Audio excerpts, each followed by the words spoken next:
Well, a very good morning to you from wherever you're tuned in to our mid-morning breakfast show here at Farmers Media. I hope you've had a lovely night and a very good morning. What are you up to? What are you doing? Me, I'm just here in the studio, just checking out what I'm supposed to eat for lunch. And today we want to have a very interesting discussion about our food systems and our food systems, our changing food systems, and the adaptation of our food systems amidst the ongoing effects of climate change. Yesterday, we had a very interesting show with a very young lady who actually challenged me in so many ways. Like, what was I doing when I was 7? Probably playing Kati. I don't know how many people know Kati or Kasuku. There's that game where you usually toss a ball and then you arrange like tiny pieces of plastic. So that was probably what was going on in my mind. Like I had a lot of games to play. There was hopscotch, there was hide and seek. I never thought of one day that I'd meet a young girl at 7 years who is actually collecting water to give it to the wild animals. That is one huge show that I live to remember. I'm still challenged, and I have another lady in studio to challenge me probably today, because this week is it's like a week of many challenges. Hi Fiona, how are you? Hi Jackie, thank you for inviting me. I'm happy to be here, and I watched the show yesterday. I was really inspired because, like you've just said, what were we doing at 7 years?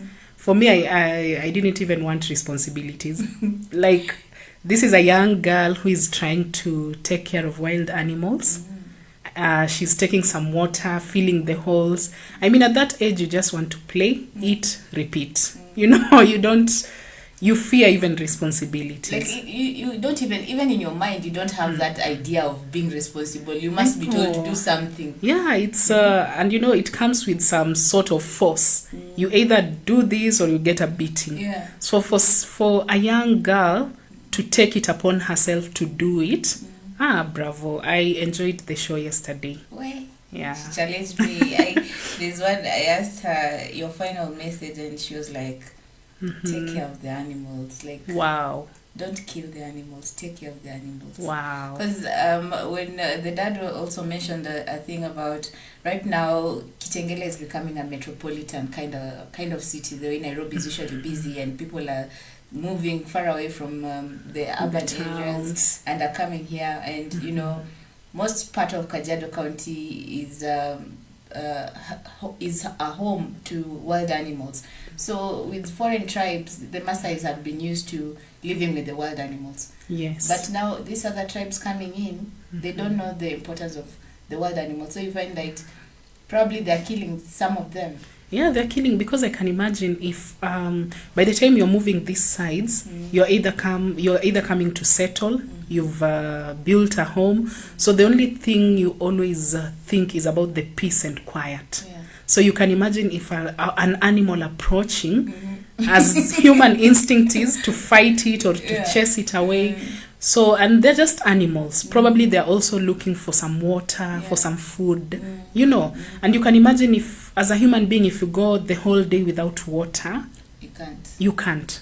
So same applies to these animals. If you go the whole day without drinking water, and probably this animal is not coming to your homestead to attack. It's coming just to look for some water, for relief, So whatever Neema is doing, it's a good thing. And we are both challenged. We are both challenged, and as parents, I'm challenging other parents out there. You need to encourage your kids, your children, to take up such kinds of projects. Like, there are so many things that these young children can do. And I think it's part of CBC. Yeah, they're being taught so many things.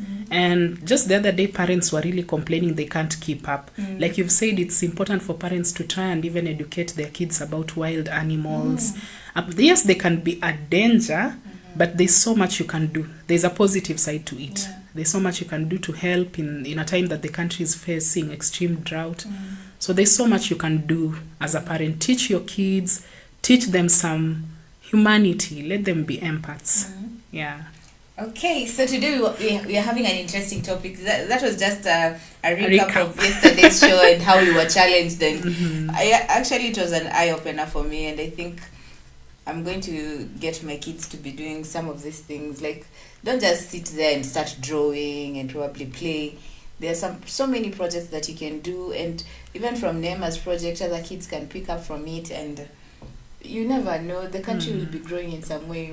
Once you build water pans in Kajiado, another community in Prebri, in Kisumu, in Kakamega, how many water pans we'll be having so many. And when the rain comes, our neighbor here was saying that it is going to rain next week. He has already seen just predictions. Like, you can look at the clouds and you're like, hey, I have a feeling the way the clouds are looking, probably it will rain tomorrow. It's going to rain this evening. The sun is too hot. So predictions too. They're so funny.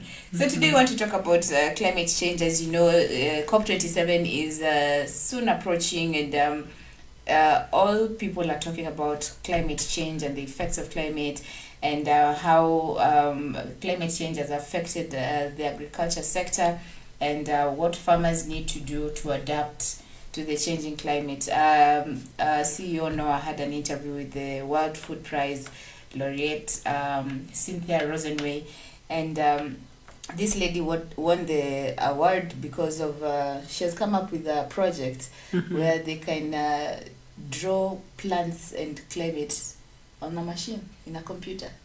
Really? You need to watch that interview. It's very interesting. I need to get a glimpse of what they were talking about. I was trying to have Noah come on this show so that he can talk about that interview, she's not alone. There are many scientists across the world who are trying to create adaptation measures and ways of how farmers can adapt. Like, even the crops you grow, you can grow that crop in a way it lands in the soil and it adapts to the climate. They're doing it through machines, the computers. Wow. It's a very interesting discussion. But then, our food systems are changing because let's face it, GMOs are here with us. They're here to stay. The broiler chickens, we've been eating them. But if you compare the taste of a broiler chicken and the taste of a kienyeji chicken, there's quite a difference. Totally different. There's a huge difference. Like, you find for me, the kienyeji chicken is more tasty compared to broiler. Sometimes you cannot eat a broiler chicken like twice in a week. You'll get bored. But kienyeji chicken, you can eat it even thrice a week because they're just different ways of preparing it, and it comes out tasty.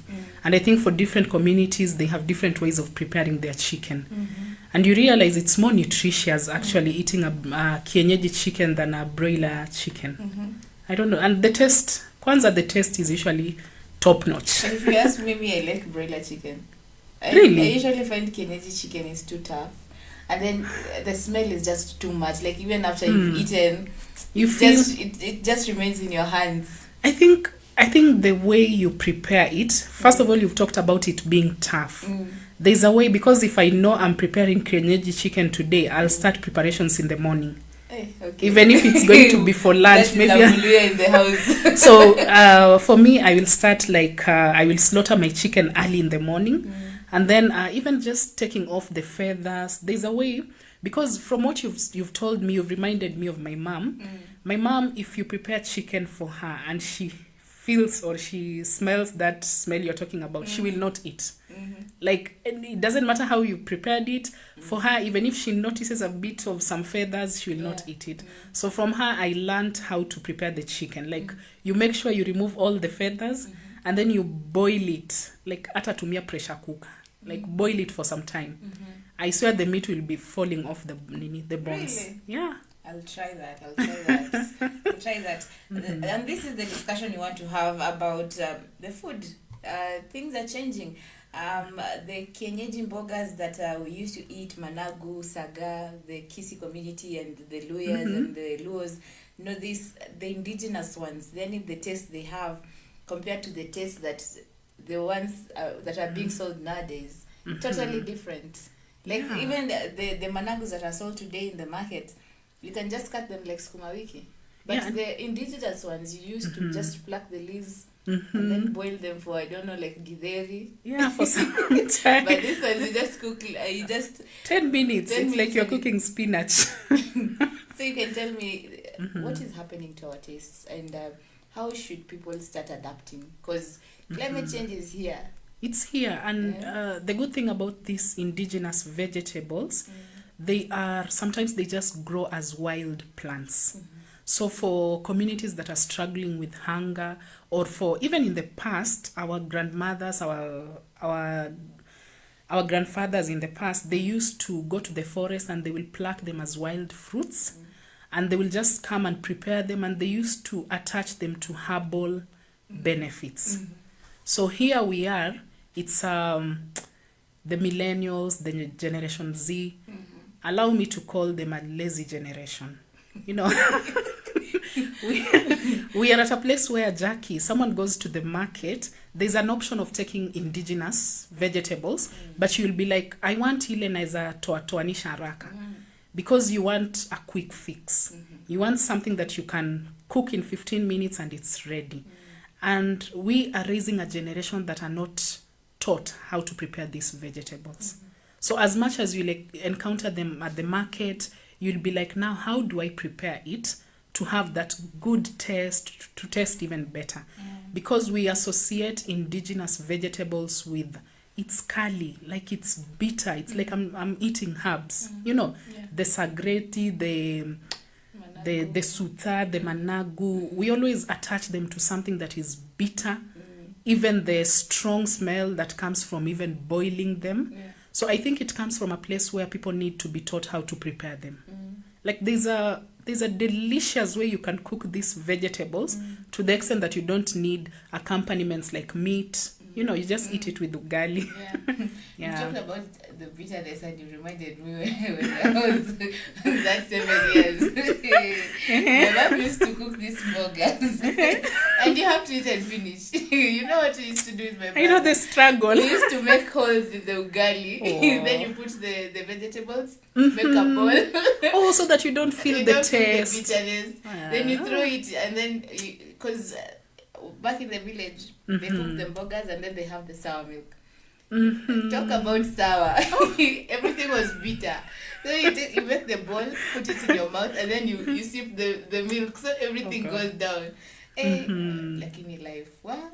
And you know, that is where, imagine as a child, you were taught to eat. There was a very bad relationship when it comes to that mboga. So even growing up as an adult, the torture still comes back to you. You still think, hey, again, sasa turudi hapo kwa mboga kali, turudi hapo kwa sourness, you know. So I think even the relationship we have with these indigenous vegetables, it goes back to when we were young. I can relate. I can totally relate. But they actually made me stronger. Because me, Homer, you will not find me taking antidepressants or what do you call them? Antihistamines. You can't. Like, they have that herbal kind of thing. Yeah, medicinal. Very medicinal. And you realize even the people who consumed these vegetables could be our mothers, our grandmothers. You rarely find them being affected by these common diseases, kama flu, coughing. Like for them, it's what they used to consume at the time, and even what they're consuming now. For us, like you've said, we are a group of people who would prefer a spinach too. You know, it's quick and easy. I go to Mama Mboga, it's already chopped, it's already... Like even there are people who will tell Mama Mboga, cut even the onions and tomatoes. Me, I just come and collect and... I go and cook. Yeah, wow. So... That's the generation we have. And since you're talking about this, I want to remind our audience and our listeners and our viewers that you can also share in your comments and thoughts on our social media platforms. We are right here on Facebook at Afarmers Media, on Twitter, Afarmers_media, and also on our website at afarmers.com. Give a comment there and we'll be sure to sample it before we end this show. Remember the indigenous seed fair we visited and the kinds of food we were eating? Because you're the one who invited me. I was a bit reluctant, but Jackie was like, Jackie is a free-spirited person. If you didn't know, I'm telling you. So Jackie was, let's go. Kwani, what's the harm in it? So it for me, at the end of the day, I learned so much. I learned, and the experiences were so good. Because I got to experience food from different communities, and some I had never eaten before in my life. So it was a good experience for me. So let's share the experience with our audience. We have some videos that we gathered from that event, and share your thoughts on what you think about our traditional meals. Are they overrated? Are they the best? Can you even try eat those meals? Have a look, and then we'll be back shortly.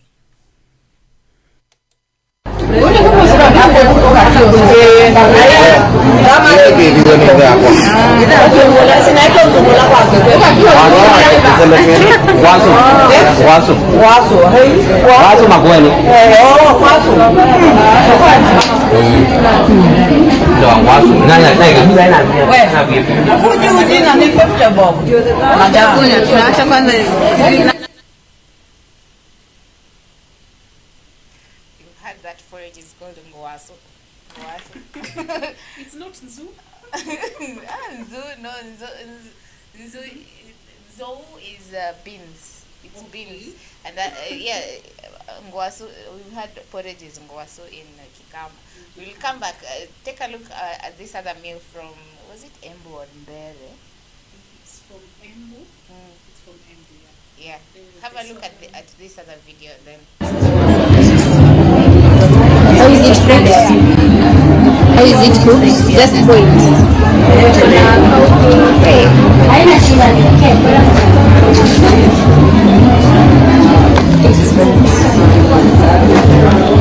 Sorghum tastes like lembu. It tastes the same like lembu. I didn't know sorghum can be ni sorghum na hii ni kunde. Ile mbegu ya kunde. Lakini ni tamu. Ni tamu. And then this is porridge. Tamarind porridge. Really? Yeah. How do you make it?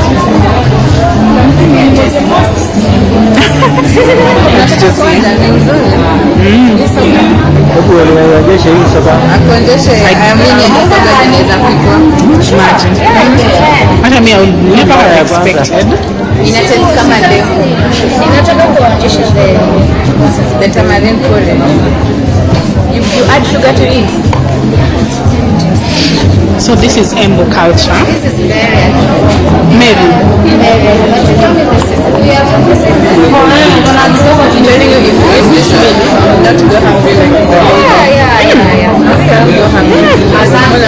It's nice. I would never have expected. Sure. Because I don't like porridge. But this one is something else. Still the flour. You ferment it. No, we don't. Just for the tomato that's making it taste like this. Wow. Then you add the milk on it.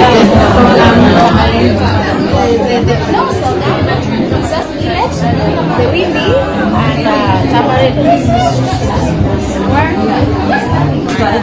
Hata hii unaona tunapika kwa mfumo ya goat. Atusubuhi na still umize matumbo.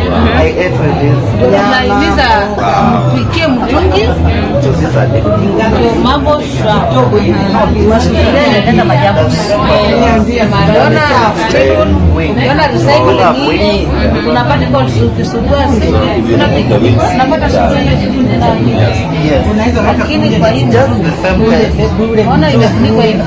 Ukinunua mahindi kuna hewa yako ile nzuri unaweka hiyo mahindi hiyo mahindi inabaki tu hapo.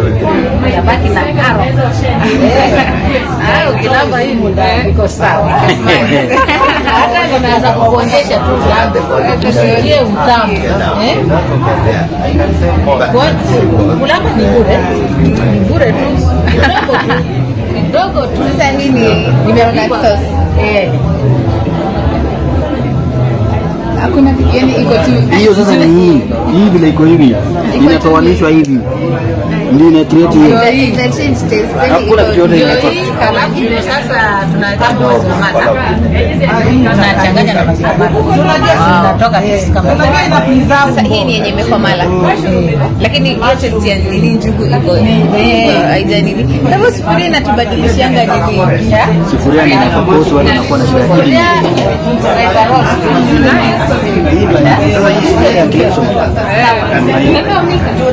Sasa unakula na hii.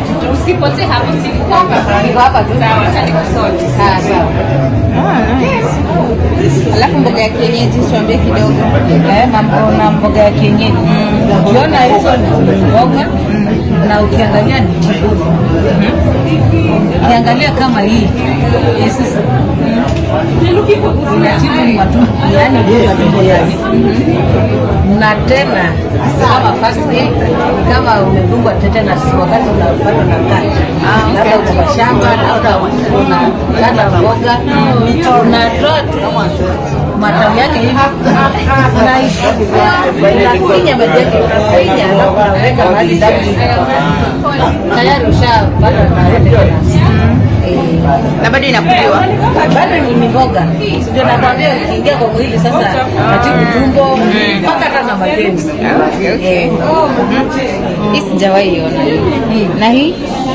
Hii ni blackjack. Au ndio blackjack. Haya inakuliwa, sio najua. Na hii nayo inapatikana wakati wa jua sana. Inaitwa ekumuko. Kwetu kwa Wateso hata miaka mbili pite kama mvua ijanyesha hatuwezi kosa kwa sababu naona hizo zote kama hii itakauka na ukitaka drinks hii inakuliwa. Hii inakuliwa. Sasa hii unapika na hii Yaani ni monyo. Sasa ukikishia hiyo unaweka maziwa fresh. Kama hauna maziwa fresh unaweka hii haijatengenezwa. Naona Wateso rahisi. wako na nguvu. Nay, ma'am, I'm so curious. Hii ni panyabuku. Panyabuku inakuliwa mboga. Na hata kama unaua haswa wa mama wanakuliwa zazi ndani. Akikula hiyo unapata hakuna kabisa. Hii ni nyama. Hii nyama mkate. Risichi. Nini? Apotoka kiredia. Kuja kiredia. Mimi niko kwa peanut na maziwa. Nataka ngoja. Mimi nataka. Tumemix mboga nne hapa. Ndio. Mboga ama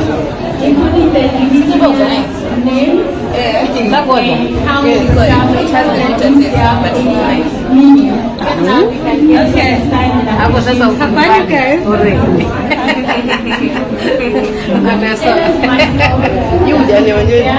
nataka koja hii. Yes. Hii ni kunde kabala. Kemaido. Jimjuonjeshe. Hii ni mboga zetu za kitamaduni. Hata hii ni mboga kunde. Tumepika na abala. Hii chakula.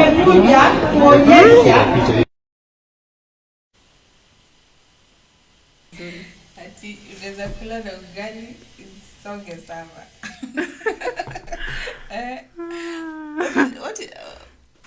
Hiyo ya panya nilikata. By the way, it looked, no offense to my tribesmen, but it looked a bit creepy. You know, maybe if it was cooked, so that I just eat and I'm told. Don't even cook it. How do you even start? I think this, you see, most of the foods there, they, from what she was explaining, they're found from the wild. And you know, it's a good way of even curbing hunger. Because you can imagine you've not eaten anything from morning. So unaenda tu kwa field, unashika kapanya, unakuja unai-dry. Kitu venye unasema. You know, it's that simple because, and you realize such communities, people are not dying of hunger. You know, like communities like the Luya, the Luo, the Kisis, there's food. It's because we've adopted to these indigenous foods. Yeah. So we are not dying of hunger. If we don't have food, we have forests to go to. We can tunaweza shika kapanya, we can get the wild vegetables, you know. Yeah. So you realize it's a good way of even curbing hunger. Na sasa, since you're talking about hunger, and we are talking about changing our taste buds, is it about time we start adapting to this? I mean, it's about time because you realize but then there's a challenge, Jackie, because there are those people who are just used to eating ugali. As pokula ugali, they have not eaten. Kama Fiona. Like a typical Luya man, akikula rice amelala njaa, you know. So how do you convince this man from adopting to foods like viazi, cassavas, you know? How do you convince them? Because it's a bit tricky. No, but you know, it also depends. Unaambiwanga usually here, kutembea kwingi kuona mengi, sindio? Like the first video we played was the second one from Bere, the porridge that made. It's quite delicious. That made porridge that mixed, was it cassava flour? They had mixed sorghum, and then they had put tamarind. That's ukwaju, and some very little sugar. And then they'd cooked the cowpeas and with sorghum. When we ate, we never felt hungry. Like we walked like the entire day. I mean, how would you ever know that sorghum is cooked? Most of the people know sorghum is used in making beer and making flour and porridge. But then you never know. Me myself, I never knew. But when I tasted the sorghum, tastes like ndengu. What do you call ndengu in English? Ndengu, green grams. Green grams. They taste quite similar. Exactly, and you can even eat it with rice, with chapo, and it's so filling. And then you can imagine how much sorghum goes to waste. Like if it's not used in making flour or the beer, what else could it be used for? Yeah, and you know, like you've just said, if you don't experience different cultures, you'll never know. Because you realize there's a saying from where I come from where they say, if you don't travel a lot, you might end up marrying your neighbor. You know, it's no, it. I think the person, my tribesmen will get it better. Like you need to expand what you know. You need to travel wide and far. Because for me, I had no idea that sorghum can be made with cowpeas and it's a meal. And you can learn from the Embu community, you can just eat it like that. You don't need to eat it with rice or chapati. So now if that is introduced to other people, other communities, it will curb hunger because you eat a plate of sorghum and cowpeas and you're full and it sustains you the whole day. I'm actually sure you can't even finish a whole plate because she served like two spoons and a cup of uji. And I was full, like I didn't want to eat anything. So you can imagine if people living in ASAL regions, like here in Kajiado, if they can adapt to planting cowpeas, even sorghum. I think I've never seen the sorghum crop, but I'm thinking it's one of the crops that are resilient to droughts. Because here yes, planted even kunde, cowpeas, and it's still in the farm. It's still, and you realize there's a day we shared about drought-resistant crops, and sorghum and cowpeas was amongst the crops. So like you've just said, instead of people dying of hunger in Kajiado, we can adopt to planting such crops. Yeah. And the goodness with sorghum is, once you remove the grains, you can still cut the the grass from the sorghum and give it as hay to the animals. Yeah, to the animals. Mhm. Yeah. So I did a research here, and as the impacts of climate change on agricultural systems become more extensive, there is a lot of research emerging on climate change and the response of agricultural systems at the micro and medium micro scales. It's important to note that climate change is a common challenge facing all humankind that includes human beings and animals. To address climate change, we need to take both mitigation and adaptation to consideration. The agricultural system is human controlled and strongly interfered with by human beings, and it is also the primary recipient and victim of global climate change. Many studies have shown that global warming has both adverse and beneficial effects on agricultural systems, bringing both opportunities and challenges. Thus, a variety of tools such as micro-household surveys are needed to capture data to help develop policies to reduce climate risk and enhance climate resilience. That's why today we want to look at the impact of climate change on agricultural systems and the responses of different actors within agricultural systems to climate change. And in Noah's interview with Cynthia, she had talked about the crops that we are talking about that people can grow. But then even as we are trying to encourage communities to adapt to these whole effects of climate change, what do you think people need to do? Because we might be talking here, but they're not aware that actually if your cows are dying or if your sheep are dying, there's something that you can do. So like how can we have all these stakeholders, have the members of the public, the government come together for us to have a discussion on the effects of climate change? Because some people, even in Kajiado, we are talking about climate change, but to them wanajua tu jua imewaka. Leo jua imewaka. Yeah. Jua imewaka, hakuna maji. But then what needs to be done? What more needs to be done for people to be aware that this thing is here with us and these are the things that we need to do? I think first things first is educating. If there's a way we can educate the public about what climate change is, like you've just said, most people assume ini season ya jua. Jua imewaka sana, and some people even go as far as assuming if it's been a very hot day, chances are it will rain in the evening. So I think the best way is to start by educating people about climate change. What is climate change? The effects of climate change. What are some of the things they can do to mitigate climate change? So from there, because when you educate me about something, I'll become aware. Yeah. And by becoming aware, I'll teach generations and generations to come. Because a number of people they don't have that information. So that's why we are facing so many challenges, starting from even the people who are not even aware about drought-resistant crops, because they're just saying, tutangoja wakati mvua itakuja, then we will plant. You don't realize you can plant groundnuts. They can easily survive in dry areas. You can plant cowpeas, you can plant sorghum. So it starts by educating people and even educating the people you have at home. Yeah, so that when there are people who don't even know the difference between climate and weather, for starters. So we need to have mediums where people can acquire this information, and that will come in handy. Yeah. But where are we failing? What are we not doing right? Like today we are having a discussion with you in the morning. You had gone to buy sugar and I was like, I'm switching from sugar to honey because the prices were just ridiculous. Like I even asked Jackie, when was the last time I bought sugar? Because I thought someone was stealing from me, to be honest.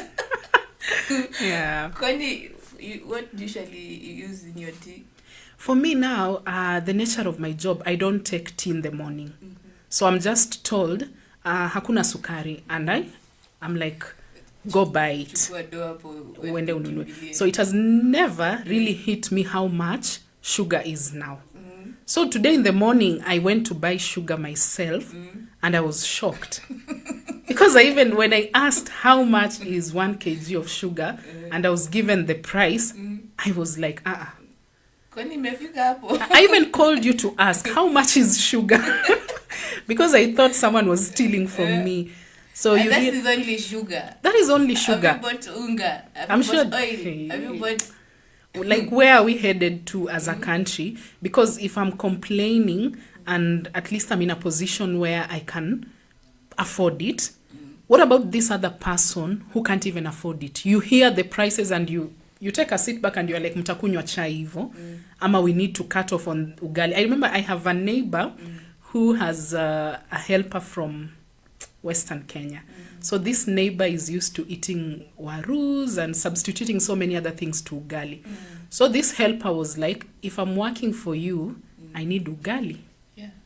And she was like, for me, I have to eat ugali on a daily because the nature of my work, I have to... taking care of the home, I have to eat well.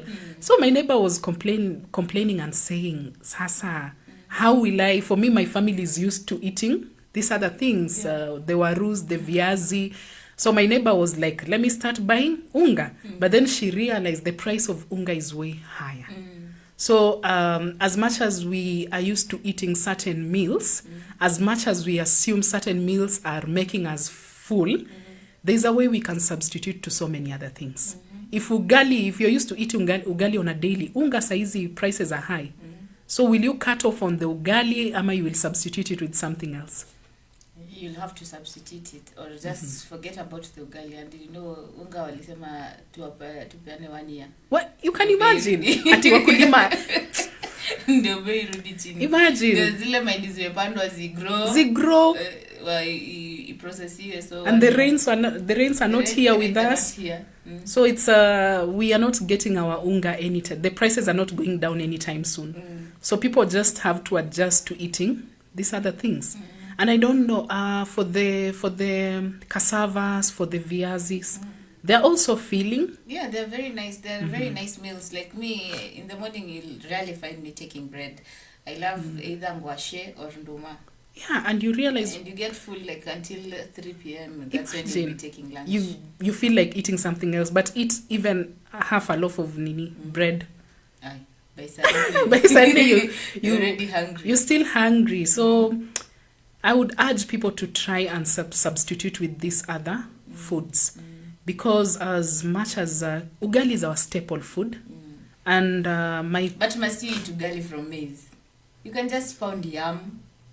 Jackie, now that is a challenge because you realize there's a taste that ugali has. There's richness in ugali, you know. There's so much richness, there's so much taste in ugali. Which taste? I think there's a way, like, you know, these things, they are also stemmed from our childhood. Like what you're used to eating when you're a kid. For me, I love ugali, but now my child doesn't eat ugali. Like she would rather eat the ngwashes, the rice, all these other things. But she doesn't eat ugali. And sometimes my mentality thinks she's not eating ugali, she will not sleep well because she will not get full. Yeah. But you realize when she eats the ngwashes, she sleeps well and she becomes full. So it's all in our mentality and what we've been eating growing up. But will we be able to change people's mindsets? Like in Kisii, they love the brown ugali made from mwimbi. So when you give them ugali is it the same ugali that brings constipation? Like when you eat, you're told. Wakisi. Oh my Wakisi. By the way, with that, I don't know about that. There's so many myths related to that ugali. I don't know, it will give you some real constipation. Let me take a break. We are taking a quick commercial break. I think I'm constipated. We'll show you some more videos from the Indigenous Food Fair that we had at the National Museum in Nairobi. Let me reflect on what I've had today. This one. We'll be back shortly. Hatutakuwa na hizi vitu. And this is freedom. Hii iko na karoti, iko na ine, iko na hii. Na hizo saki yomo iko na vitu nyingi kama hizo. Na tena apate kitu yenye mtu ashapata nimeweka kwa mfuko yake. Alafu unaniambia ni mzuri aje. Hiyo ndio mzuri bado hata saa hii next time you will go to the shop. Kwa duka. Kwa duka. Sasa we don't want to be slaves. Tunataka kuwa independent. We need freedom. Tunataka freedom. Our freedom is here.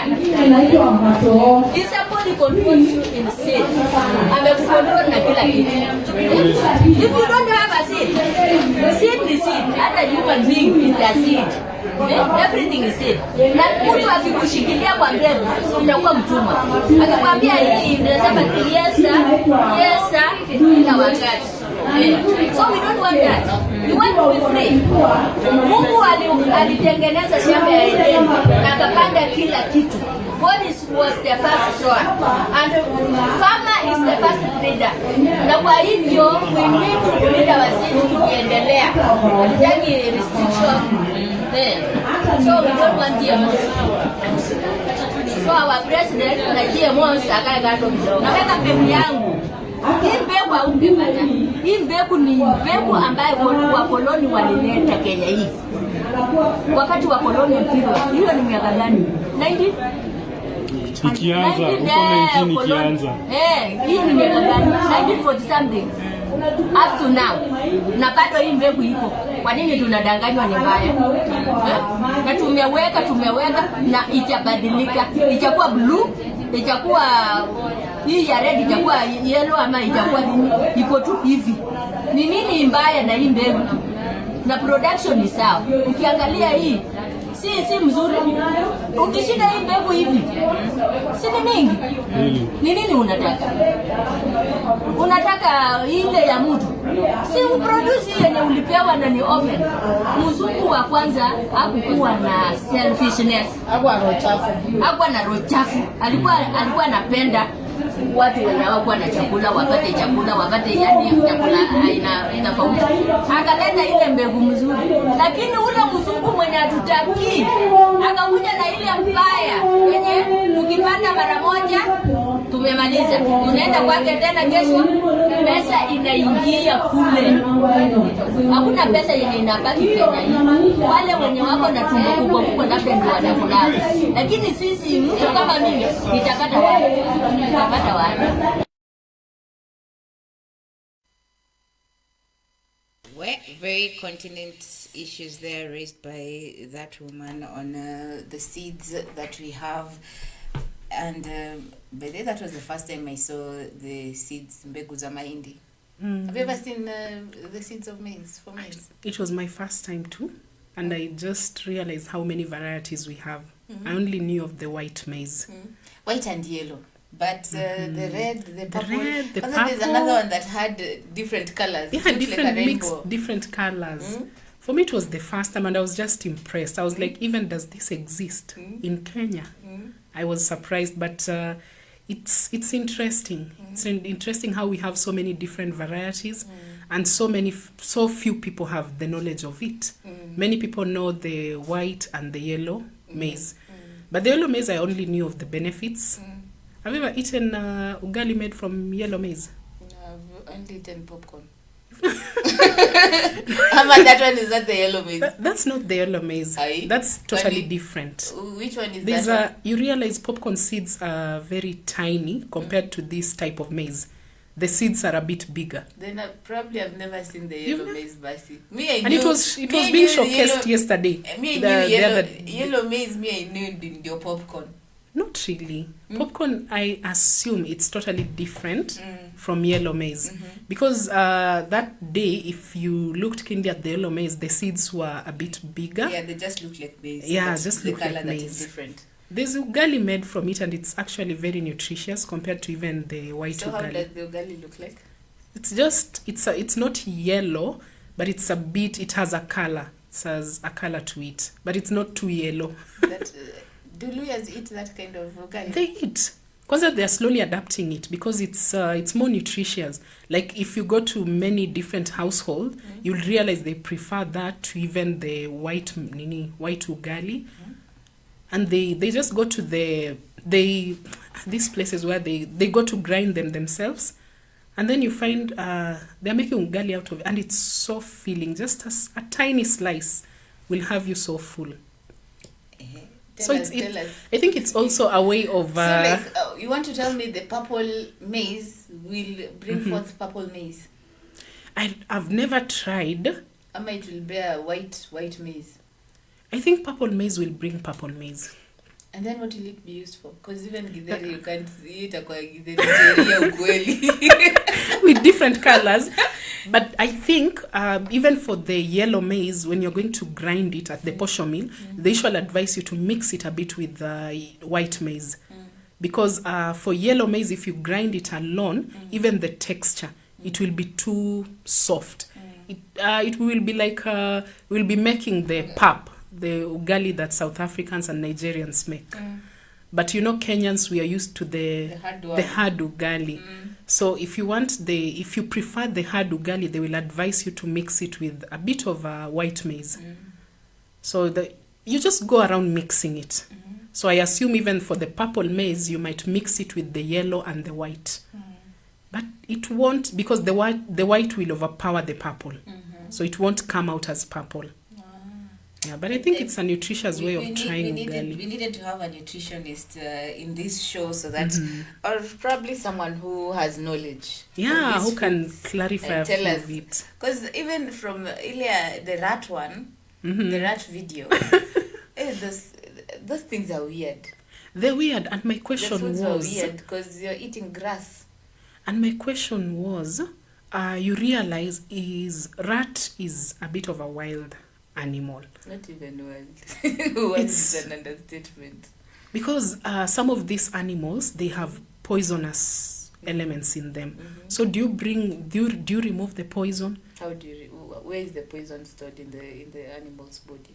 But I think for them, they smoke dry the animal. So by drying it for a few days, the poison is dead. The poison dies. I assume so. Because even there's a way the Luya community prepares their meat. Like, you know, the way people fear eating the red meat for its assumed health effects. Yeah.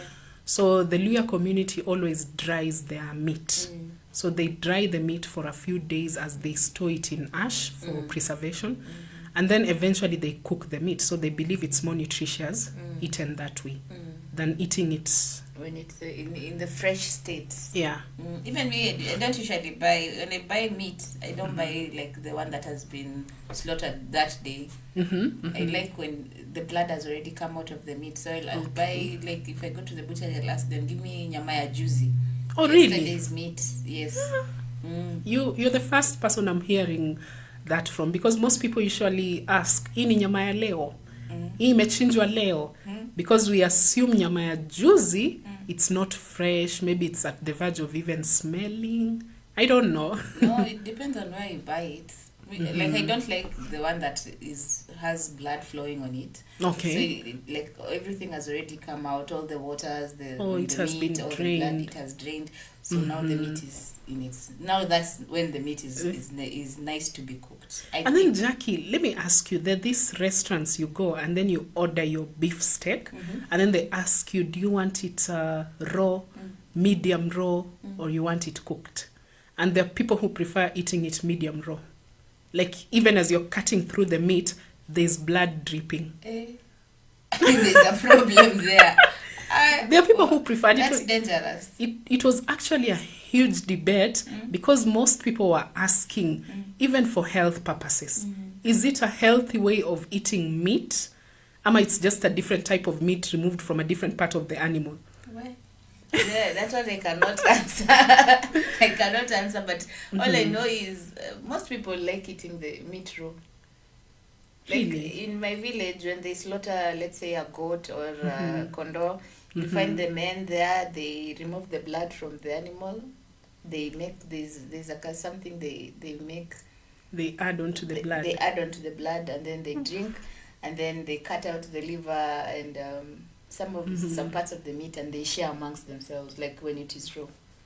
And they say it's the best. I don't know, but For me, I cannot. personally, I cannot eat raw meat. I cannot board. Even if it's a matter of life and death, I cannot eat. I don't know how it will. Even if there is Even no the fire, taste. wachana nayo. Do they put some salt? Am I Yeah, just they put consume? some salt. They cut the chilies. Like they just eat it.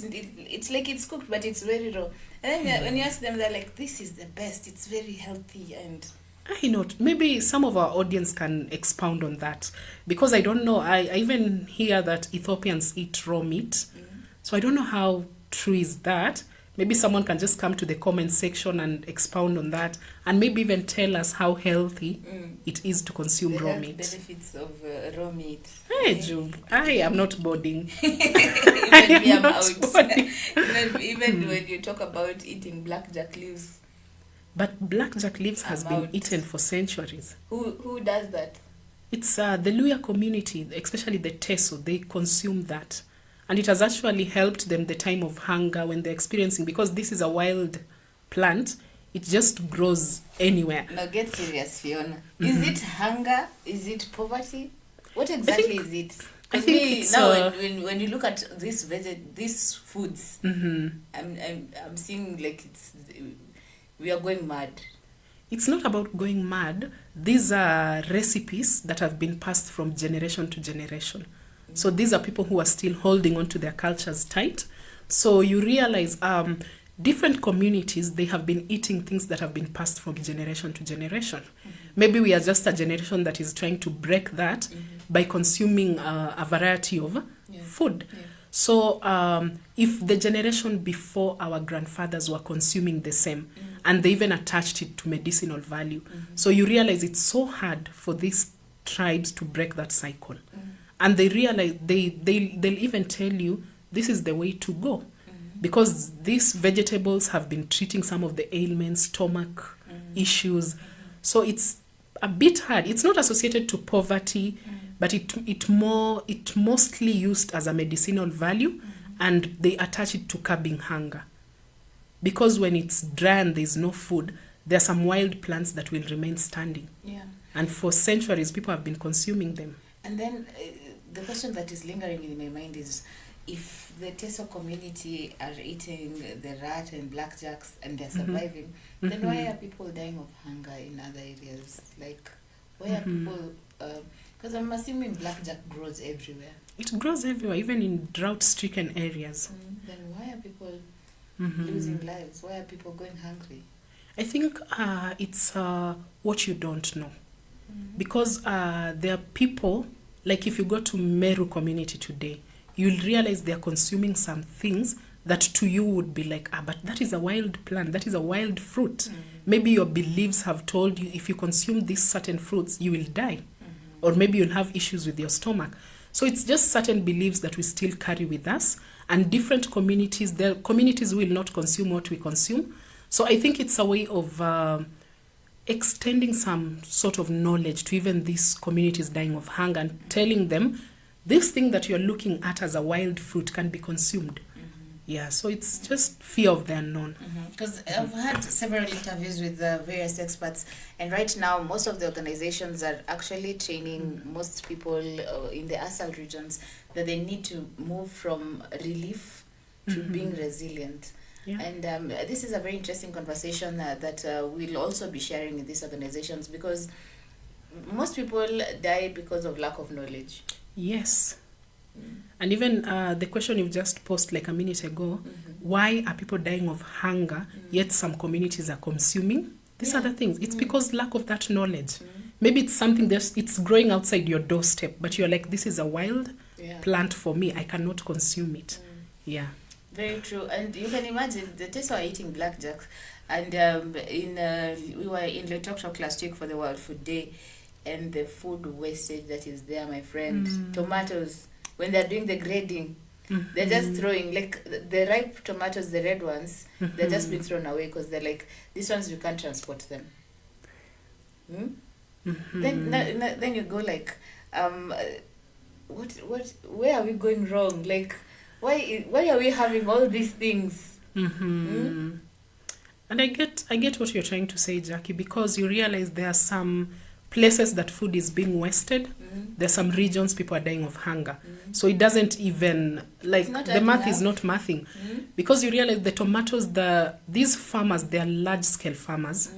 They're large-scale tomato farmers. And for them, the quality of tomatoes matter a lot. Yes. So that's why when they're harvesting, they will grade these tomatoes.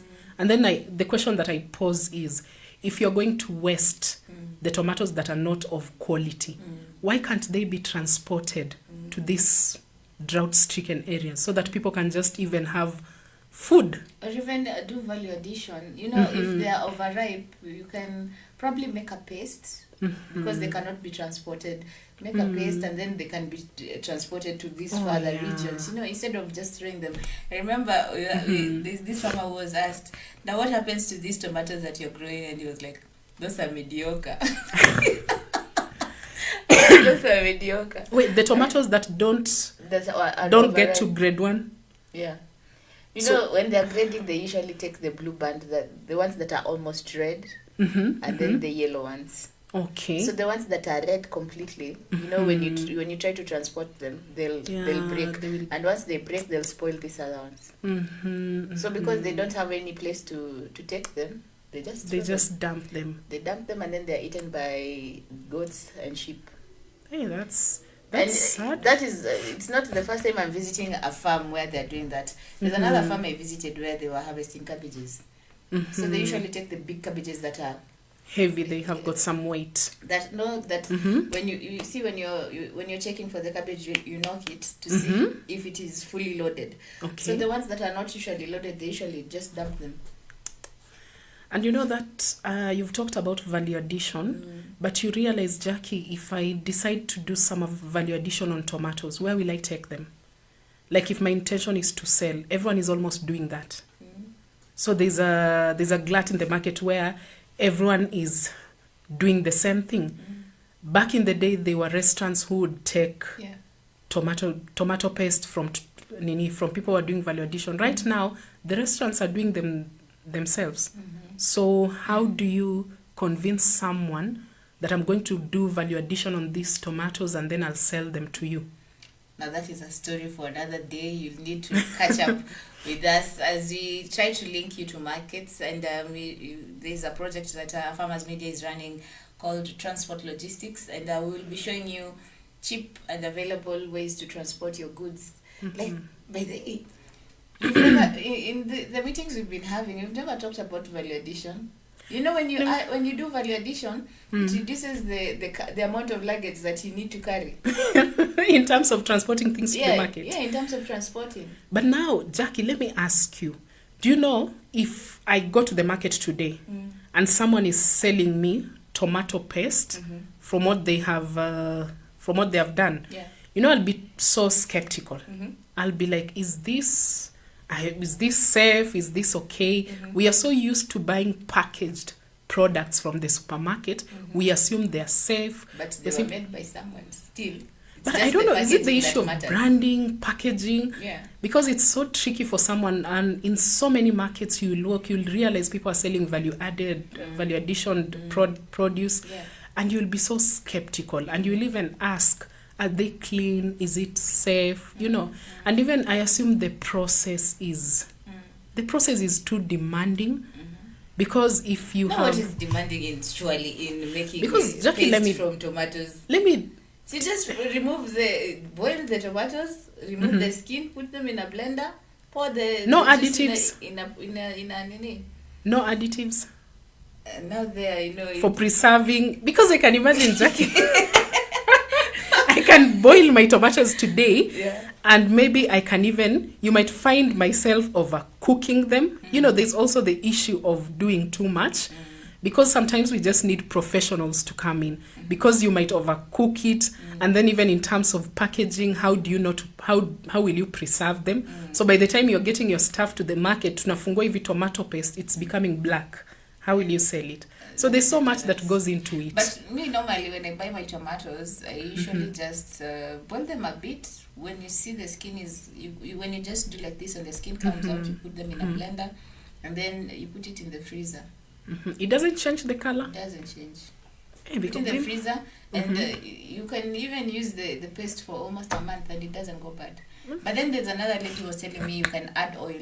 You remember mkorogo when you were in high school? She used to make them mkorogo to carry to school. Yeah, and it used to sustain us for a month. Yeah, she told me oil helps in preserving these things. But then the thing of value addition I'm talking about is because I'm giving a scenario of, let's say, Turkana, and it's far from Loitoktok to Turkana. You can actually do that. Make the paste from the tomatoes, and then put them in jars or mitungis. You can imagine how many buckets or jerrycans you'll be able to transport to Turkana as compared to the tomatoes packed in sacks. It can be affordable. It can be affordable. It can be affordable because even when you think about transporting the tomatoes, you'll just get somewhere and throw them away. Yeah. Because surely the people you're taking this relief food to, they're not animals. At the end of the day, they are human beings. Yeah. So they also require decent food. It needs to be fresh and healthy and nutritious at the end of the day. Yeah, very interesting. And this discussion about hunger is one of the discussions I had with Kyle Poorman. He's the Director of International Dialogues at the World Food Prize. And Kyle mentioned a thing about the reason why people are going hungry is because of poverty. And he really tried to convince me, and I was somehow convinced. He was saying the moment countries end poverty, like the moment governments end poverty in their countries, then people will start having healthy, nutritious meals, and we can be able to combat food insecurity. But then when you talk about poverty, Jackie, there are people who've got tons and tons of land, yet in the same communities, people are dying of hunger. Back in the day, land was a sign of wealth. Yeah. So is it because people are not utilizing these lands, apart from being poor? I cannot be poor and I have 10 acres of land, and I'm still dying of hunger at the same time. Is it just my negligence? Because if we utilized most of our lands, trust me, there will be an increase in food production. But even if you travel to these other towns, you will realize there's so much unutilized land. So for me, I don't believe poverty is an issue. Okay, poverty could be an issue, but then we don't utilize our lands. Even when you buy a piece of land for retirement, or you want to settle, try and just come up with a kitchen garden, something that, because we are going to a place where there will be more drought, there will be more hunger, there will be a hike in food prices. So if we don't start growing our own food, we will feel it. Even if you don't start a vertical garden on your balcony, for those people who complain about space, just start a vertical garden. Yeah. Because Jackie, if we will not be able to feed ourselves, then they will hakutakuwa na hiyo chakula. Because even you meet so many farmers, they're crying of hakuna mvua, so we are not planting anything. Yeah. The price of vegetables is going up by the day. The other day I was in the market and they just sell at 2 leaves, the sukuma is 5 shillings. Imagine. So how many leaves am I supposed to eat? And for those people with families, we don't even want to go that route. So what we should encourage each other and even encourage generations to come, we should start growing our own supply. Yeah. Do whatever you can with what you have. Even if you have the smallest of places, just find a way of growing anything that can sustain you. Yeah. The people who are even growing on walls, they put small tins and they get something. They get something at the end of the day, because there will be an increase in food prices. And where will we go from there? We are going. I don't even want to think of where we are going, because there's some time back, I was just cautioning us here at a farmers, and he was like, this drought is real and people need to start planting vegetables as early as yesterday. Yeah. Because where we are heading to is just a worst case. Things are going to be worse. And the saddest part is there were some areas where we wouldn't even expect to be affected by drought.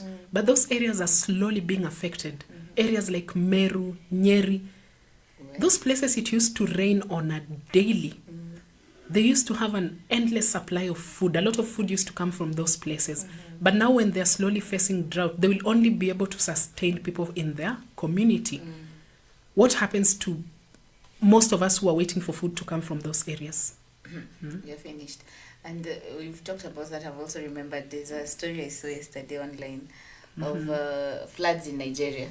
Have you seen Larry Madowo doing an interview inside floods? Not yet. That one I've not seen. Nigeria, it's raining like crazy. And it's flooding, like people are being carried away by water. Wow. So I'm wondering, where did Kenya wrong go? It's not about. I don't think. I don't think it's just. This is a season where we should be awake in terms of curbing this. We should now focus more on climate change. We should now focus on ways that we can mitigate climate change. This is the time. This is the time to teach people more how to plant trees. And someone will ask me, tutapanda mti, nani atamwagilia maji? Where will that water come from? Yeah. True. Yeah, because most people are saying you're encouraging me to plant trees. You've even brought the seedlings. But where will I find the water to water these trees? Before I know it, they will be dying. There's nothing that we can do. And even as we gear up to COP27 and there's a lot of discussions that we'll be having on climate change, I think it's about time that countries really have serious discussions, because there's no way one country like Kenya here, we are crying of drought, and Nigeria is flooding. It's flooding. You know the irony, and I'm sure even with floods, you can't farm. Yeah. If it's food, it's being carried away from farms. So this is the time all over the world, it's one thing or the other. People are facing, climate change is real. And it's affecting, like us in Kenya, we are crying of hunger because you cannot grow food. There is no water. Rain. But Nigeria, they'll also end up in the same scenario like Kenya, because they can't grow with food. Too much water. They can't grow food. They can't sustain anything that you plant. So let us just encourage it. Do what you can as an individual. Do what you can. Plant what you can. Educate your kids about climate change. Educate your neighbor. Educate someone who is ignorant to it. Someone who is just saying it's a season, it will die with time. Because if the guy we talked to this morning, the guy is a farmer. Yeah. But he is thinking the rains will come next week. He's already forecasted that the rains will come next week. So he's banking on the rains so that they can sustain whatever he's planted. So if they don't come, disappointments. So educate yourself about climate change and different seasons, different weather patterns, and just how to adapt to now this climate, because it's already here with us. What can you do? Like, if Nigeria is flooding, the Nigerian government right now should be working on harvesting that water. Yes. Yeah. And preserving it and keeping it for the later days. That is what Kenya should have done. And even if we pray, if it rains next week, let's start harvesting. Like, if it is building water pans, let's build water pans and harvest this water, because this water runs. You can imagine all these rivers are dry, because when the water flows, it goes into the Indian Ocean and it is taken away to other countries. We need to capture this water for we need to preserve it for later use. And like you've just said, we need to come up with ways in which we can adopt to this, adopt to an increase in food prices, plant your own vegetables. If you have a kitchen garden full of veggies, I have it. What will make that mama mboga sell anything to me expensive? No. I'll be like, I don't even need it. I have.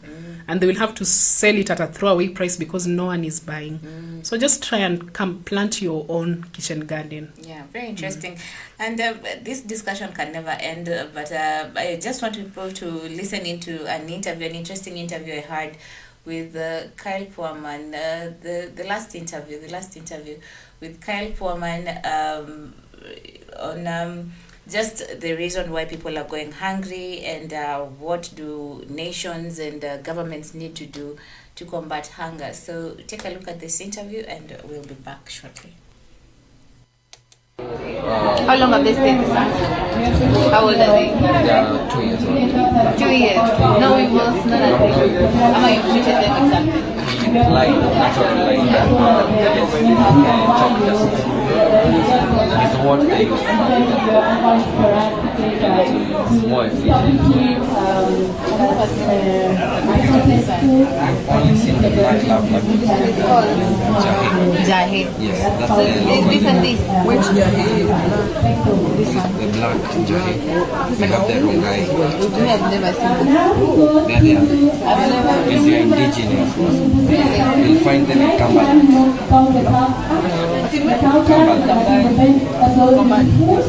And Jahe, a lot of Jahe grew in Mukamba. And you know, actually, every different color in a particular variety speaks of a different component in terms of its nutritional value. not because of the soil, some of the climatic What they have in terms of content.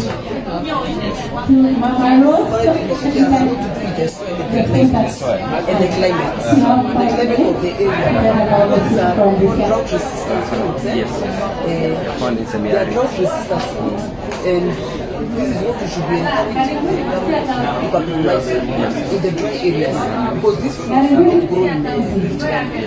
They will not grow very well maybe central. They can grow in Mukamba. They will not grow in so when you're getting the bamboo from Kisii, then we should concentrate on getting the plant protein from Mukamba and encourage people to grow. Even if they take long, tackle that and encourage that. Actually- Because now we don't be talking of the fact that exactly. But me, if I saw these things, I'm not.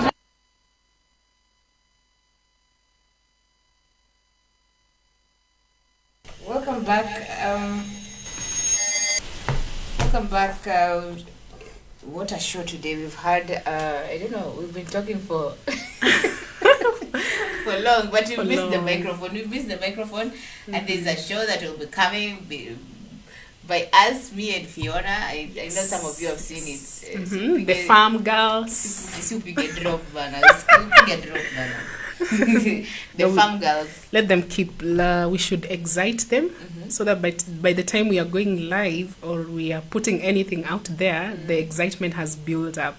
But I'm telling you, the people who will be coming in that show, the women, Yeah. because it's an all-woman thing. It's an all-woman thing. So women out there, start following up. But you need to make a page. Yeah, we need to make a page. Start following us, telling us where you're at, what kind of farming you do, and we will be coming to your farm with all our equipment, the gumboots, even though I've never Yeah, worn we are gumboots. representing farm girls all over the world. Yes. So watch out for that. So we've had a good time today in the show, and I want to leave everyone with this wonderful quote that says, "Let thy food be thy medicine, and medicine be thy food." Amen. This quote, though thousands of years old, acknowledges the importance of healthy eating and how the nutrients in your various foods have healing properties. What a way to end the show. We have to say goodbye. Sorry. Till next time, guys. Till tomorrow. We'll see you. We'll leave you with the interview from Kyle Foreman on the discussion we had on how to end hunger in Africa, and hope to see you. I was not able to sample your comments, but I'll respond to each and every comment with Fiona here. We'll respond to all the comments and give you shout outs in tomorrow's show. So see you. Bye. Bye. And then this is my coworker Kyle, who is the real expert on these things. So Become an African timer. this is Not an Jacqueline. American timer. Hi. Hi. How are you? My name's Kyle Porman. I'm the Director of International Dialogues. Are you in Nairobi? Yes, I'm in Nairobi, Kenya. Okay. All Yes. right. Wonderful.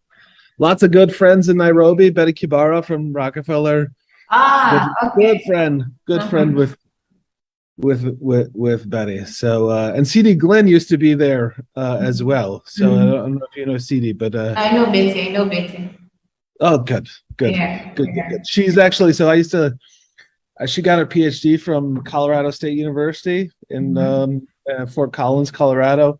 I used to live there, so we have that connection. So Nice. Do you speak a little bit of Swahili since she's your friend? no, zero amount.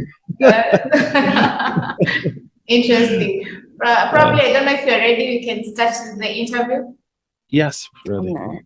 I'll have just you. Are you recording this too? Yes, I'm recording. Yeah, so that we can each. I'll get out of the way so it's not this weird woman in the side.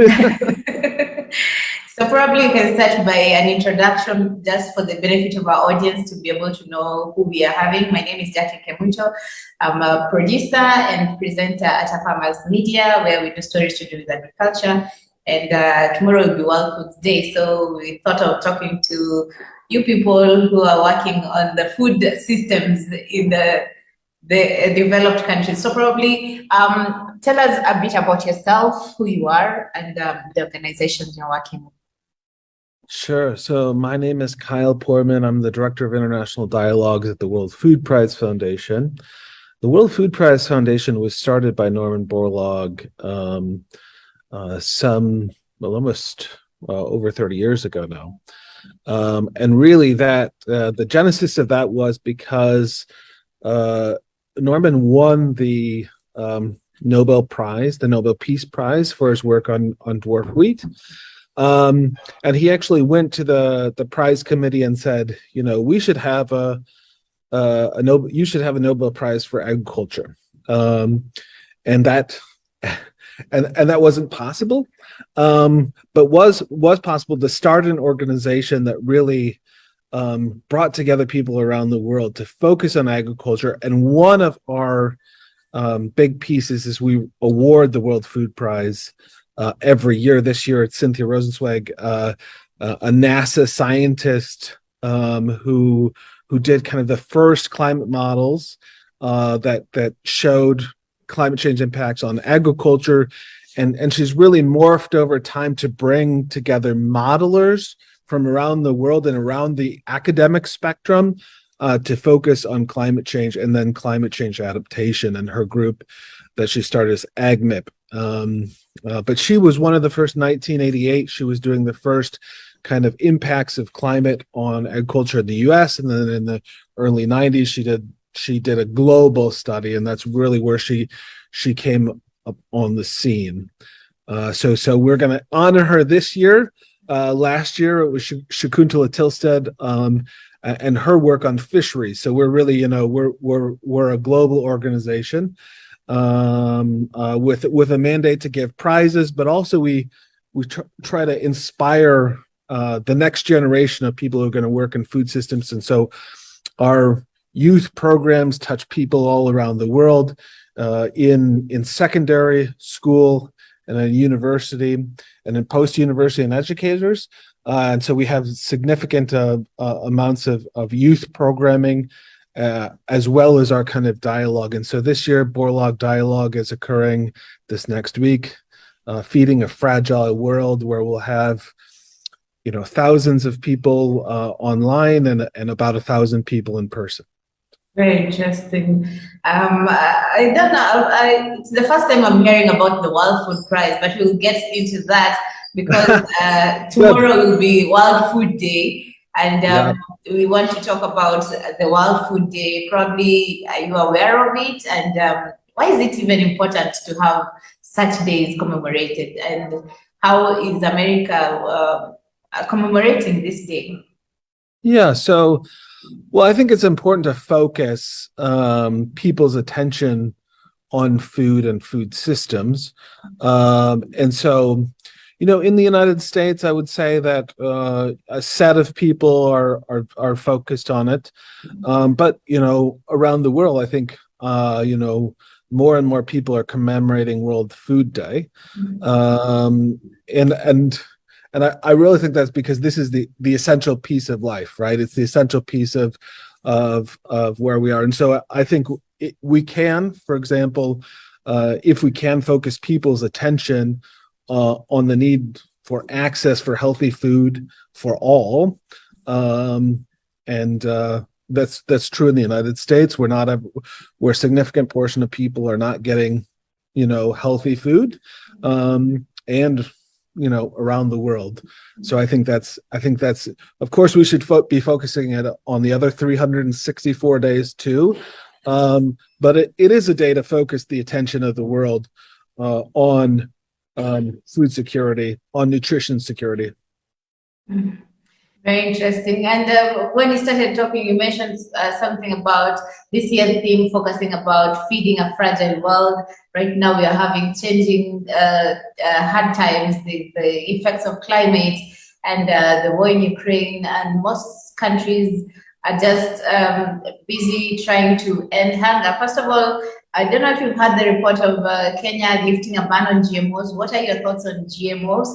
And UN's SDG 2 talks about ending hunger and achieving food security and improving nutrition and promoting sustainable agriculture.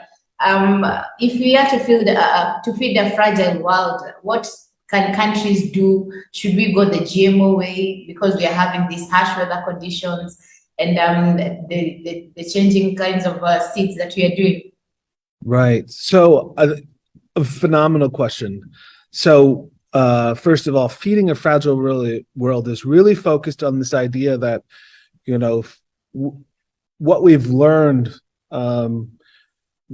with climate change, with COVID-19 and a pandemic shock, with a conflict shock, that then create higher prices, that we see that food systems around the world can be very fragile, and events that happen outside of your country, whether it's in the United States or whether it's in Kenya or whether it's in Bangladesh, outside forces can really affect, the provision of healthy food.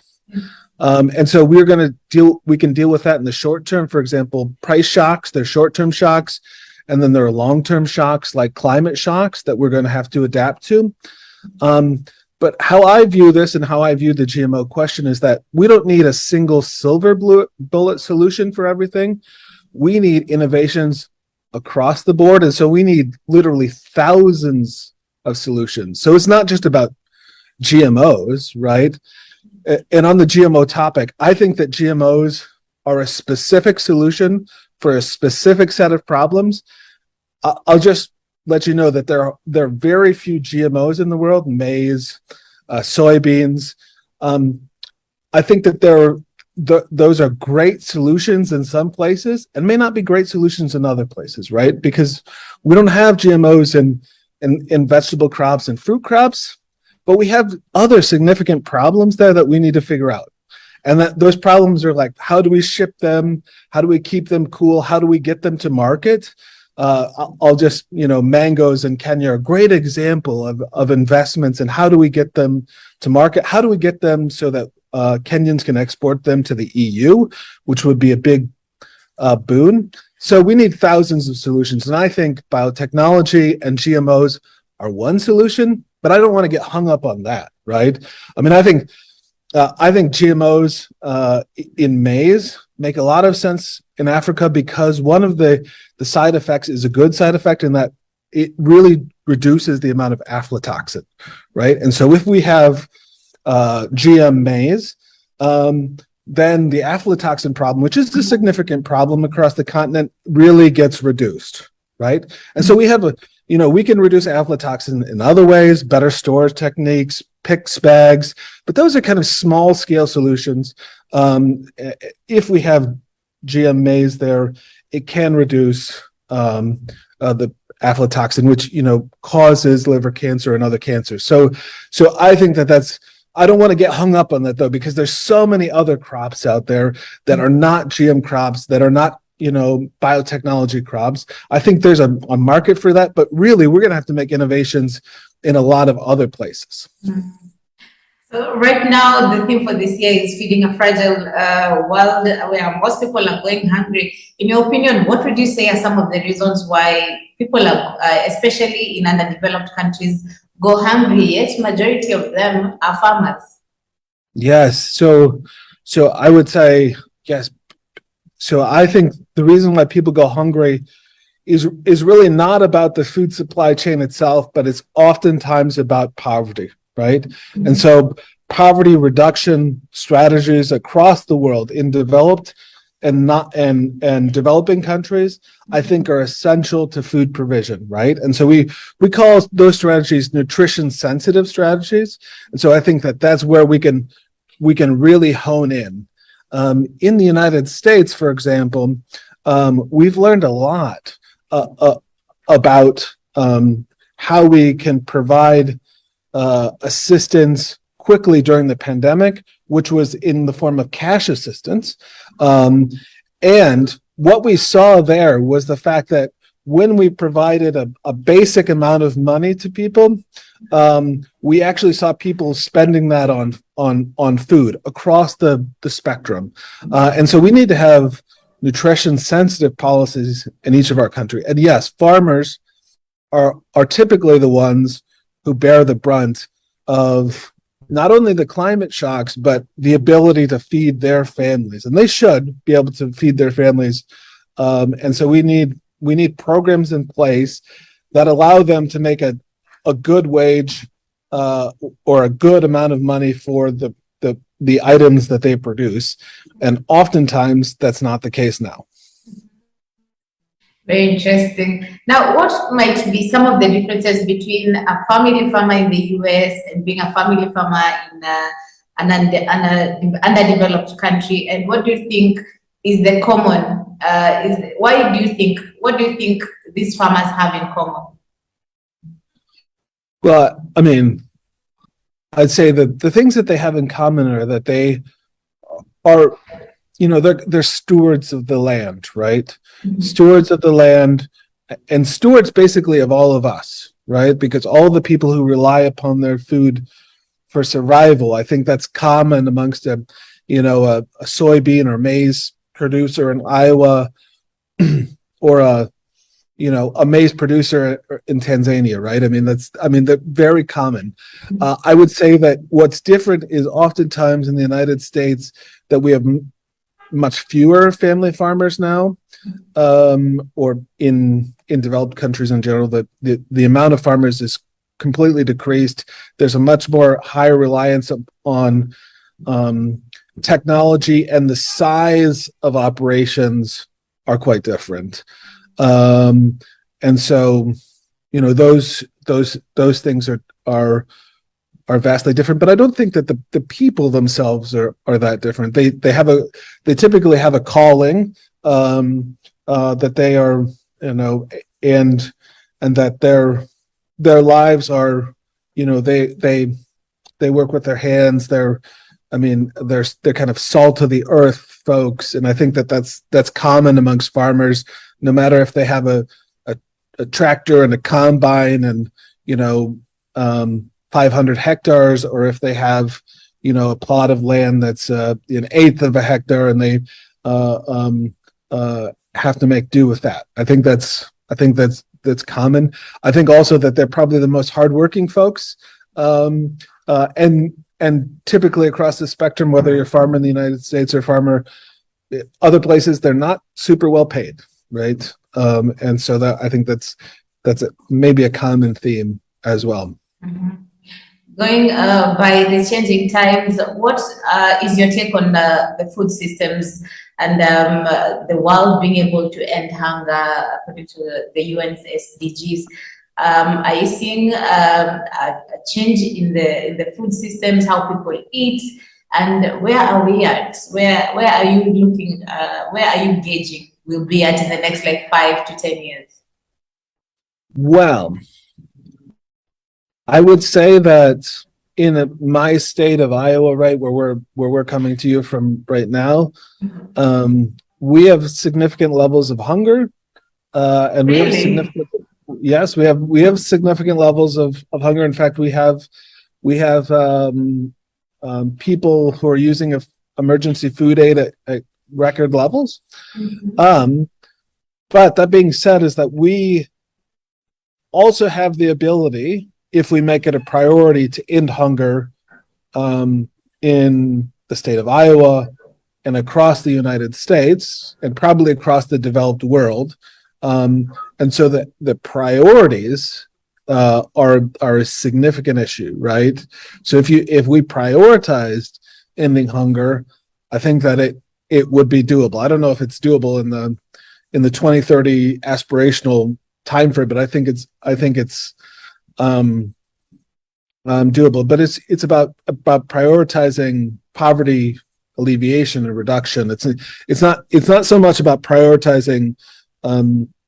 We can get much more efficient in food systems and food provisions across the world, and there's a lot to say about how we move food.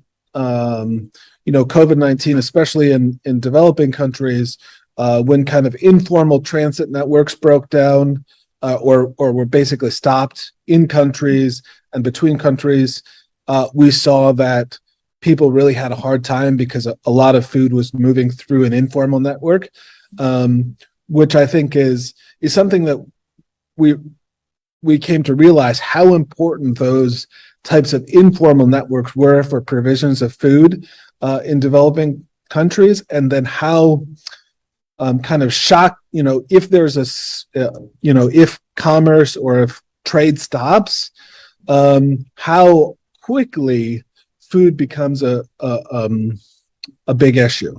But in developing countries too, it's about poverty alleviation, not just so people can afford healthy, nutritious food. Talking about nutrition, what probably would you encourage families to do? Probably because you're talking about poverty, and some people might not be able to afford 3 days in a meal. What is your take on the affordability of nutritious meals, and how can people probably substitute to get a nutritious meal? Well, I have to say that we face a nutrition problem in a lot of different places, and it changes based upon where you are. Nutritious foods have to be available, and they can't just be luxury foods, right?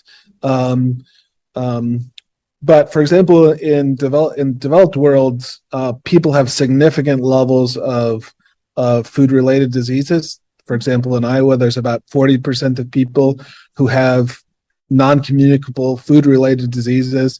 40%, right? That's almost 100% preventable, and that gets directly to how people eat. And so I think that this is a significant issue.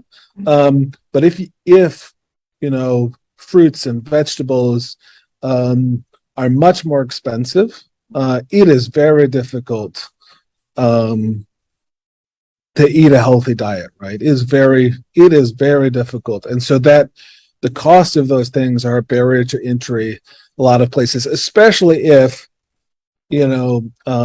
lower cost, faster foods are available in an economy. And some of those, some countries across the world are very good at getting low cost, high sugar, high processed foods into markets because, of course, they have large shelf lives. They're cheaper, and so we do need to focus on this nutrition piece. But I'd also say that people should be given the opportunity to eat what they like, right? And so we need to have education about eating. We need to have a wide variety of things available for people, and definitely do not follow the kind of the United States model of eating, because we now see that is a huge, it's a huge cost in healthcare. It's a huge burden for people's lives, right? And so there's a different way other than heavily processed, heavily sugared food. Yeah, because the reason why I ask that is right now with the ongoing conflicts, and it's tough times for most people, and you find that people are just eating for the sake of getting full, and not just because they have to eat a nutritious meal. And it's interesting when you mention all these things. And I was talking with Emily, and she was taking me through the dialogue that is coming up next week, where most of the experts will be talking about how to deal with the certain conflicts and different scenarios that come about. You have the COVID-19, the climatic conditions. Probably take us through a little bit about the dialogue and what should people expect.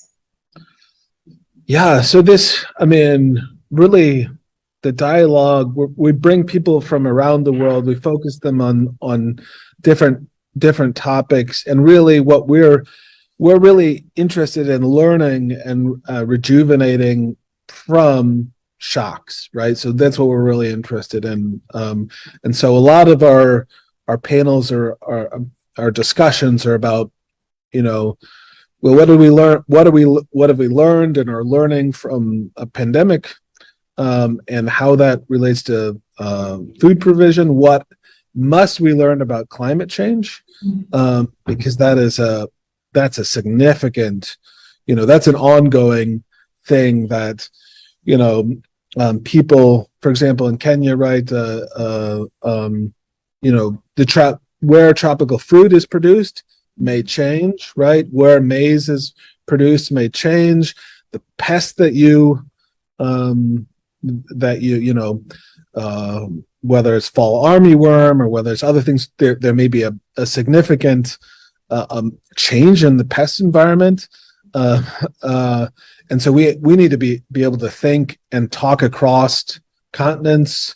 For example, we're convening folks from the Americas, and who have, you know, basically partnered across the continent, Africa and the Americas, to think about how we can move technologies between countries. And in fact, you know, thinking about the Brazilian, the Brazilian ag economy, it looks a lot like places in Africa, right? And so how do we learn across those areas? Maybe we don't learn from, maybe we don't take much from highly mechanized soy and maize production in the United States, because that's maybe not a great, but how cassava in Brazil, which is a large, they produce a significant amount of cassava. How do we learn about that in the continent's perspective? And so we're convening people on that. We'll be convening ministers from across the world, ag ministers mostly, from across the world, to be discussing these topics as well. And the U.S. government is going to launch a new food security strategy at the dialogue. So we're excited about that. We the U.S. government in 2006, I believe, launched the Feed the Future initiative at the World Food Prize, and so this new food security strategy, I think, will be global in scope. And so we have Samantha Power, who's the administrator of USAID, and Tom Vilsack, who is the Secretary of Agriculture, talking about that new strategy. And so I think that's going to be really interesting. And of course, we value our laureate, who is Cynthia Rosenzweig, and we have a Borlaug Field Award winner, which is a young scientist, and he's a Govundaraj is his last name, and I'll go to Emily maybe to say his first name, but he's an Indian. He focuses on millet, and actually biofortified millet gets back to kind of the nutrition component there, right? Is that also millet is a crop that could be climate smart. So I think that could be interesting. We're also thinking about climate smart crops, right? Sorghum is a great example of a climate smart crop that we produce in the United States somewhat, but on the continent, sorghum production is significant, and also because of its low water intake, it could be a good maize substitute, right? Maize is has a high water. It needs a lot of water, and so that could be that's essential. And of course, maize is a staple crop across the continent, and so how we produce maize on the continent, I think, is really important. And it gets back to the GM question, right? and the aflatoxin question about how we produce and store maize, which can be stored for a long time. It's an excellent, but we need to be able to store maize in significantly bigger quantities on the continent and be able to move it much more efficiently, and that way we don't lose as much maize in the process. So I think that's really would be a big focus of mine, is how do we deal with this, with a staple grain like maize, durable crop, which a significant number of farmers on the continent are producing, especially in Kenya. Yeah, so I kind of got off track there, but I hope you. It's an interesting discussion. I'm really looking forward to just listening into what the experts have to say. But realistically speaking, what can you tell farmers? Like, let's now start the dialogue. How can farmers recover from a shock like climate change? Like, most of the farmers who are doing horticulture farming in Kenya have stopped because there's literally no water. So how can farmers recover from such shocks? Yeah, so I think this is the number one question, right? If you're experience a long drought, how can you produce horticultural crops? And I think basically, we oftentimes see in that case, right, the farmers then move to urban areas, right, and look for work in urban areas. And that can be difficult. I think that in general, we're going to need over the long term, right, we're going to need to see more trade to deal with, if there is a short-term drought in Kenya, then we need to see more. Long term, like we've missed rains for 2 seasons now, and it's like 40 years. Most of the animals are dying, and and so I'm saying that it's a significant, unbelievably difficult problem, and I think the only way that you can do it is have strong trade connections, and if I would say that where things are produced will be completely changed, right? And so there may not be, I know this is awful to say, but there may not be, herds in the same places. There may not be, mangoes in the same places. There may not be maize in the same place. And really that impacts the least, it really impacts the people who have no money, right? And so, for example, where we produce most of our vegetable crops in California, it's now been a 20-year drought, mega drought, right? The longest mega drought in, I don't remember, it's like 5,000 years or 7,000 years or something like that. And so we have significant infrastructure to move water in the United States, and that's failing. And so I would say that we're seeing this across the globe, and it is there's no short-term solution, is what I'd say. That's not sugarcoating it, because you can't. We won't be able to stop climate change. Even if we stop the emissions, we won't be able to stop the process for hundreds of years, right? And so it means that there's adaptation. Maybe more people are, maybe there's a higher urban population, which is typical, right? It's typical. It's not, but yeah, I don't have any really comfort in that sense, right? Yeah. Very interesting. We cannot end this discussion without talking and mentioning the topic on food wastage and food storage.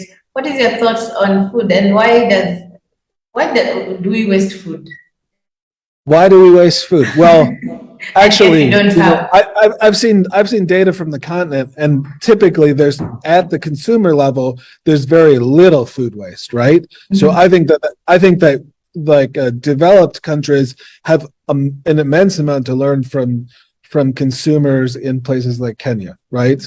Because there's very, very little food waste in Kenya. What, in terms of post-harvest loss, that's where we could really make a difference. Post-harvest loss, really, I mean, you know, if you're losing 50% of your vegetable crops, which isn't abnormal, right? That's not abnormal, because it's very hard to store and ship vegetable and fruit crops. Or if you're losing, you know, 20% of your maize or durable grains, or beans, right? Those are things that technologically wise, we have good solutions for. And so we have good solutions for them, but we need to create markets in which, you know, people can get services so that they can have cold storage that is reliable, right? There needs to be places that farmers trust to store their grain in bulk. And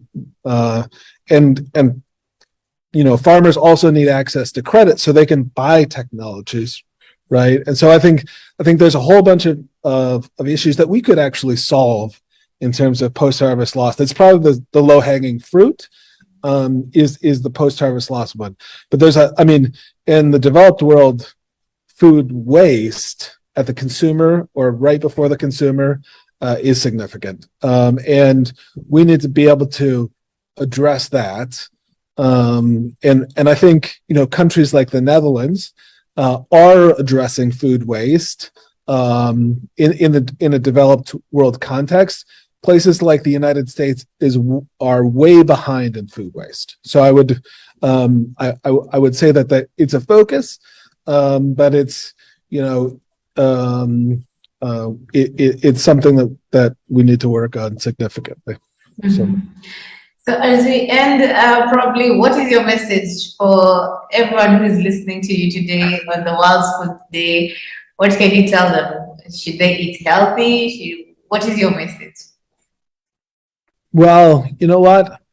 I think that, you know, eating a healthy diet that has vegetables and fruits in them, and has you know, would be really great for people across the world. But I think in general, you know, we need to think about food and its place in our lives, right? And think about food, you know, in a way that we say, like, you know, I'm my brother's keeper, I'm my sister's keeper, and the fact that we understand that people who are, you know, experiencing drought or floods or famine, the impacts on them affect us. How we consume affects other people. What we produce affects other people. And we also need to create a world that's really interconnected. And so that we can, you know, if there's a flood, drought, famine, trade can move between, whether it's, you know, between Kenya and Tanzania, between Kenya and France, or between Kenya and the United States or Japan, that food can move in those places to make up for kind of local production not being in place, right? I'm not saying that the local level isn't important. I think that COVID-19 demonstrated that having local production is important. But the thing is that, you know, there should be this kind of safety net. And so we need to integrate our food systems and our food economies so that we're all in this together. And it's not, you know, Uganda against Rwanda, you know, or and so forth. It's got to be like we're all in this together. We produce food, we ship it around the world, and we're the protectors of each other. That's what I'd say. Yeah, we should be our brothers keepers. Like we shouldn't see like one country is doing good and the other country is starving. If you have this kind of food, you can share with this other country, and there's the intertrade connection that takes place. That's very interesting, and it's quite a very interesting message that you've shared. We cannot end by you not mentioning the World Food Prize that is coming up next week. You already have a winner. For the benefit of our audience who don't know what the World Food Prize is, probably mention And if they want to take part in the next one, even me, I want to take part in the next one. How do you go about it? So first of all, worldfoodprize.org. It's free for anyone who is living in developing economies or the global south. So you can still register now for the virtual event. I wanted to say that, so you can see all of the this week, basically the 18th to the 20th. And for Kenya, there's going to be a great window from about 3 or 4 in the afternoon, and then it will go, but it will be recorded, so you can watch it at any time. But just noting that it will be based upon U.S. time, so that kind of afternoon evening is when we'll be live. The World Food Prize started in 1987 when we gave the first World Food Prize, which was to M.S. Swaminathan, and a contemporary of Norman Borlaug. This year we are awarding it to Cynthia Rosenzweig. It's a $250,000 prize, and we give it to the winner, and they can do whatever they want with it. Typically, they for example, the president of the African Development Bank, and he set up a youth program with his winnings. So typically people do give back with that prize, but it's a prize, right? People can do with it, and we recognize people for their body of work, and Cynthia is so deserving of this prize, and she's actually bringing people together with AgMIP, and now AgMIP is helping about 20 countries around the world on climate adaptation plans on the continent. I believe it's at least Senegal. There are others as well, but I know for sure that the government of Senegal is working with AgMIP on a climate adaptation plan, and so really using computer modeling to understand the impacts, but also understand the economic impacts, what types of crops can be planted. And so I think Cynthia really deserves the prize as a capstone for her career, but also she's going to do great things in the future as well. Very nice. I'm looking forward. I'll join for next year. Not this year though. Okay. I need the money. Yeah, we'll have you here in Des Moines, Iowa, the heart of the kind of the farm. I'd call us the farm capital of the United States here in Iowa. So we're in harvest time right now, and so we're harvesting mostly maize and soybeans. It's a sight to see. It's a sight to see. So we'll look for you next year. But for everyone you can still watch online this year. So yeah. Oh, and Jacqueline, I'll just send you the details for that and some additional information about Cynthia and the winner of the Borlaug Field Award, Mahalingam Govindaraj. And I emailed Ellen, and I'll talk with her to make sure we can try to arrange a conversation with Cynthia as well. Nice. I really appreciate that. Thank you so much, Kyle, for making time. We've had a very lovely discussion. But before I let you go, I need you to do for me a drop. Just say, hi, everyone. My name is Kyle, and you're watching A Farmers Media. You say your name is Kyle, from where and which organization? And you're watching A Farmers Media. Farmers Media? Yes. Okay. Hi, my name's Kyle Poorman from the World Food Prize Foundation. I'm coming to you from Des Moines, Iowa in the United States, and you're watching A Farmers Media. I cannot do it with more vibe and you're too serious. Okay. I'm a serious guy, Hi, I'm Kyle Poorman from the World Food Prize Foundation, coming to you from Des Moines, Iowa in the United States, and you're watching A Farmers Media. Yay. Thank you so much, Kyle. I really appreciate it. I'm looking forward to more conversations, not just because we're having the World Food Day and Food Pride. We'll be looking for you to just have this discussion and keep the dialogue going. Great. Thank you so much. Thank you, Jacqueline. Okay. Bye. Bye-bye.